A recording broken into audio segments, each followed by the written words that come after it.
तो यहाँ पे जो मुड़मा मेला लगने वाला है, यहाँ पे जो सरना स्थल है, सरना खुटा है, यहाँ का सुंदरीकरण हो रहा है, तो फिर हम ये जानना चाहते हैं कि अभी मुड़मा मेला क्यों लगता है। ये मुड़मा मेला नहीं है, हाँ। ये हम लोग इसको जतरा बोलते हाँ, हैं। मुड़मा जतरा मुड़मा मतलब जतरा बोलते हाँ। हैं ना। मेला का स्वरूप बहुत छोटा होता है हाँ। और जतरा जो है बड़ा विशाल और पूरा विराट होता है। हाँ। ये क्यों लगता है, इसके पीछे बहुत ऐतिहासिक जो घटना है। हाँ। यहाँ जब हमारे पूर्वज सिंधु घाटी सभ्यता में रहते थे, जब वहाँ से जब वो चले और वहाँ से आने के बाद वो रुके रोहतासगढ़ में, और वहाँ से आने के बाद यहाँ मदरा मुंडा राजा का राजपाट यहाँ पर चलता था। उस कालखंड में जब यहाँ पर लोग आए तो यहाँ उरांव और मुंडाओं के साथ में मिलन हुआ। तो ये स्थल जो है उरांव और मुंडाओं का मिलन स्थल है। और यहाँ जितने भी हमारे ये आदिवासियों का जो देवी देवता है उनका यहाँ मिलन स्थल है। और जितने भी हमारे जो ये स्थल जो है पाढ़ा पारंपरिक स्वशासन व्यवस्था का ये प्रमुख केंद्र है। तो प्रमुख केंद्र होने के नाते जैसे हम लोग हमारा जो पाढ़ा पारंपरिक स्वशासन व्यवस्था जो बोलते हैं उसमें न्यायपालिका है, कार्यपालिका है, पत्रकारिता है और विधायकी भी है। तो विधायिका ये 4 स्तंभ से पूरा देश चलता है। हम लोग 3 ही मानते हैं, लेकिन अब चौथा स्तंभ मीडिया भी है। तो ये चारों स्तंभ जो हमारे समाज में इस पाढ़ा पारंपरिक स्वशासन व्यवस्था में निहित है, तो उसका ये प्रमुख केंद्र है। और अभी ये सुरगुज्जा प्रदेश, छेछाड़ी प्रदेश, हीरा बरवी और खुखरा परगना, ये 4 प्रदेश से लोग आज भी आते हैं। और अब तो नेपाल से, भूटान से, बांग्लादेश से, अंडमान से, त्रिपुरा, असम, जहाँ भी हमारे आदिवासी यहाँ सबसे पहले यहाँ आने के बाद में किसी भी कारणवश जब अंग्रेज आए तो उनको ले गए चाय बागानों में काम करने के लिए, असम ले गए और जगहों पर। तो अब लेकिन यहाँ कार्तिक महीना का प्रतिपदा को यहाँ पर ये रात को लगता है। जब चांद पूरा हो जाता है उसके बाद में 1 घड़ी मारता है बोलते हैं, मतलब वो कम हो जाता है, तब ये आपका मुड़मा जतरा हम लोग चढ़ते हैं। और यहाँ 40 दिया जलाया जाता है, मैंने एकता का प्रतीक, प्रेम का प्रतीक, भाईचारा। और जो ये माना गया है जैसे 84 पाढ़ा उस समय, जैसे जिस तरह से हम भारत देश में हैं और कई राज्य हैं, लेकिन अब और भी डिमांड हो गया। उसी प्रकार से 4 प्रदेश था, अब कई प्रदेश में हमारे लोग रह रहे हैं। तो ये पाढ़ा पारंपरिक स्वशासन व्यवस्था का प्रमुख केंद्र है, पहला। दूसरा, जितने भी देवी देवताओं का ही समागम मिलन स्थल, एक तरह से हम इसको कहेंगे कि आदिवासियों का ये कुंभ है। तो देवी देवताओं का मिलन स्थल है। जितने भी पहान, पुजार, महतो, मुंडा, हमारे जो बेल दीवान कोटवार हैं, धार्मिक अगुआ, उनका ये मिलन स्थल है।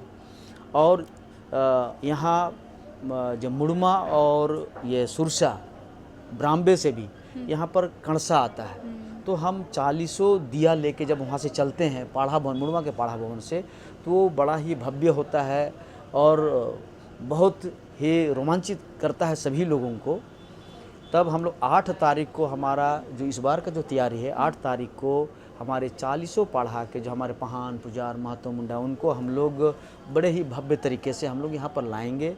और उसमें हज़ारों की संख्या में हमारी महिलाएं, पुरुष सभी लोग रहेंगे। और यहाँ विधिवत शक्ति खूटा स्थल जो है वहाँ ये परिक्रमा हम लोग करेंगे। और उसमें जो पूजा होगा, जो हमारा शक्ति खूटा स्थल है, वो उसमें हम लोग सुरगुज्जा फूल बोलते हैं, जिसको उरांव में मघा पूप बोलते हैं, मघा पूप। तो हम लोग गीत भी गाते हैं, मघा पूपान पे लो मेझर की भाग जोगनी लिखा लौकार की बराल। तो वो सुरगुज्जा फूल बोलते हैं और मघा पूप, और उसी से उसका मुकुट बनाया जाए। फूटा हुआ घड़ा का जो मुख जो है, उसके साथ जो हमारा जो सरगुजा फूल जो है उसका मुकुट बनाया जाता है, उसको सिंगारा जाता है।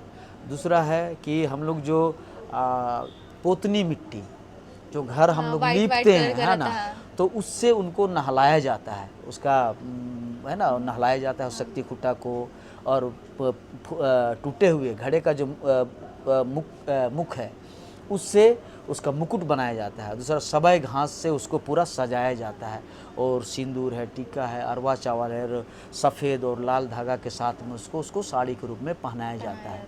तो ये बहुत ही सिंपल, अगर उसको देखें तो बहुत ही सिंपल, कोई खर्च नहीं है, लेकिन उसमें जो पूरे समाज का जो आस्था जुड़ा हुआ है, उसमें पूरा समाज का शक्ति जुड़ा हुआ है, और जो भी देश विदेश से जो लोग आते हैं उनकी जो मनोकामनाएं भी पूर्ण होती है। और इसलिए आज जो भी यहाँ लोग आते हैं हजारों लाखों की संख्या में, चाहे वो किसी भी वर्ग जाति के हैं, तो उनकी सारी मनोकामनाएं पूर्ण होती है।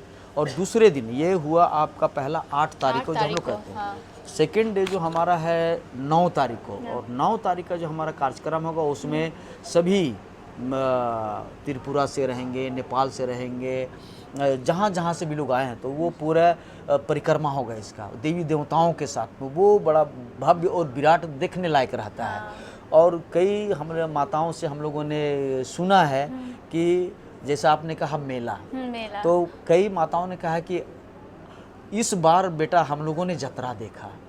तो जतरा का शाब्दिक अर्थ होता है जिया, कुड़ुख में जतरा, जिया, जिया मतलब आत्मा, और तारना मतलब ये आत्मा का पवित्र करने वाला और एक दूसरे से रोमांचित होने वाला, मिलने वाला, लीन होने वाला, रसाने वाला, रिझ से मतलब एकदम हम माँ सरना के गोद में और प्रकृति के गोद में हम सभी जितने भी देव देवताओं के साथ जब हम परिक्रमा करते हैं तो मेरा मन, मेरा शरीर, मेरा आत्मा सब हम लोग उसमें लीन हो जाते हैं। माने जिया तारना और रसारना, माने आत्मा हमारा यहाँ पर क्या होता है, शुद्ध होता है, और उसमें हम क्या करते हैं, एकदम तर जाते हैं, पवित्र हो जाते हैं और लीन हो जाते हैं। माने रसारना, माने रिझ से गीत गोविंद ढाक नगाड़ा आप लोगों ने देखा होगा, तो वही है। मतलब कितना मनोरम होता है ये वो दृश्य देखना है। तो वही माता लोगों ने देखा, हम लोगों ने भी देखा इस चीज़ को।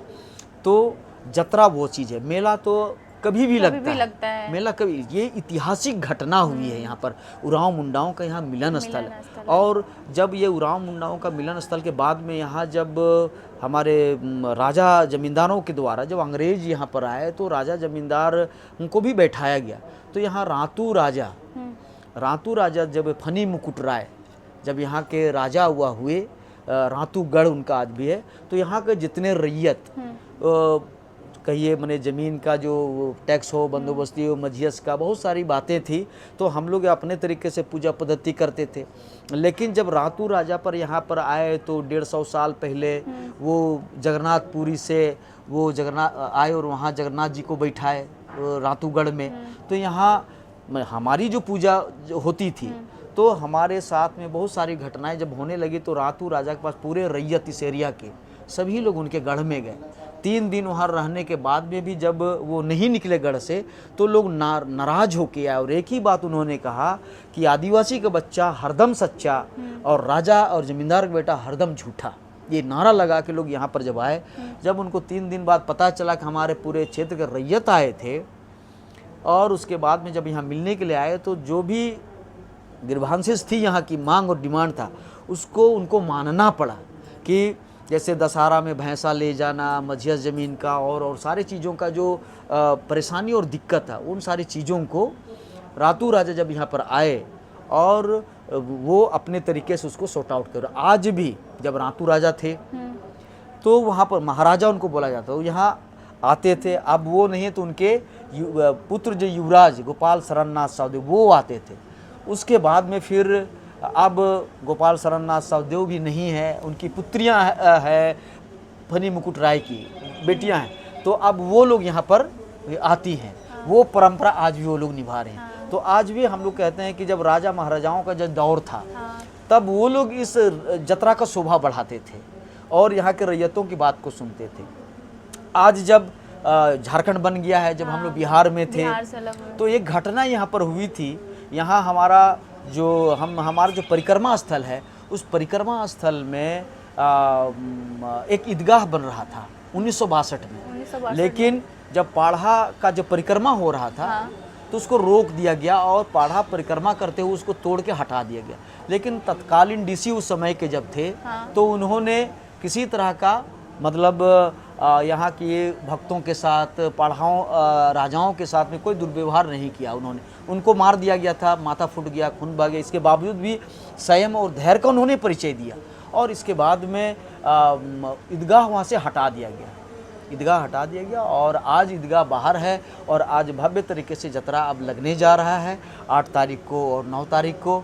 तो आपका YouTube चैनल और को हम बहुत, आपको हमारे तरफ से आभार है, बधाई है कि आप मुड़मा से ही हैं। तो आप इसमें निरंतर आगे बढ़ते रहिए और अपनी संस्कृति पर गर्व होना चाहिए। तो इसलिए मैं हमेशा एक लाइन सभी लोगों को कहता हूँ कि सांस्कृतिक मूल्यों के बिना सांस्कृतिक ज्ञान अधूरा है, सांस्कृतिक मूल्यों के बिना शैक्षणिक ज्ञान अधूरा है। संस्कृति हमें संस्कार सिखाती है, संस्कृति में हमारा जीवन का मूल्य है। तो जब तक हम अपने मूल्यों को, हमारा जो सांस्कृतिक मूल्य है, इन सारी चीज़ों को हम नहीं समझेंगे तब तक हम आगे नहीं बढ़ सकते हैं। हम इंजीनियर बन सकते हैं, डॉक्टर बन सकते हैं और हम वकील, नेता, मंत्री कुछ भी हो सकते हैं, लेकिन आज हमारा भाषा लुप्त हो रहा है। आज हम जिन देवी देवताओं पर नाच करते हैं, आस्था विश्वास रखते हैं, आज का युवा पीढ़ी बहुत दूसरे तरफ वो लाइन, माने वो हेलीकॉप्टर में चलना, हवाई जहाज़ में चलना और चीज़ों में ही वो समझता है कि यही विकास है। लेकिन हमारे पूर्वजों ने प्रकृति के साथ जिया है, उसके साथ उसका समन्वय था, अक्षर सा माने शाश्वत, जिसको हम शाश्वत, जो अनादि काल से हमारे जो पूर्वजों ने अपने जीवन को जिया है, तो उसी का ये झलक यहाँ हमको देखने के लिए मिलता है। तो हम चाहेंगे कि आप 8 और 9 को पूरे ही सजगता के साथ अपनी संस्कृति को, एक एक चीज़ों को आपको देखने के लिए मिलेगा और उसी की तैयारी अभी चल रही है। तो चलिए, बहुत बहुत आपको जय धर्मेश, जोहार और आभार और धन्यवाद।